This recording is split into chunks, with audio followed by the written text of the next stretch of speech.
தேவனுக்கு ராஜா எல்லாத்தையும் சந்திக்கப்படுற தேவனை கர்த்தாவே நன்றிகளை செலுத்துகிற ராஜா. இரவு நேரத்தில் ஆண்டவர் நன்றி சுவாமி, உமக்கு எவ்வளவு நன்றிகளை சொன்னாலும், உமக்கு எவ்வளவு தேவனை உயர்வு சொன்னாலும் ராஜா போதா ஆண்டவரே. விருதமான தெய்வத்தை ஆண்டவர் தான் கேட்பா. நான் ஒரு நாள் கலங்கப்படுத்த மாட்டோம் ஆண்டவர் நன்றி சுவாமி. அவர் வேதனைப்படுத்த மாட்டோம் ஆண்டவர் நன்றி அப்பா. அவர் வேற தேவனை தோற்ற எந்த விதத்தில் நாங்கள் கெட்டு தேவனை கட்டாமே அவர் இது பண்ண மாட்டோம் ராஜா. தேவனுக்கு அவர் நடக்குது ராஜா. பாடி எங்களோட கூட ராஜா.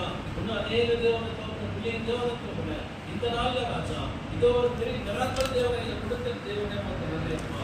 குடும்பத்தோட தேவனை கட்டாமே சபைக்குள்ள இருக்கிற ராஜா. இந்த குடும்பத்தில் தேவனை தோற்ற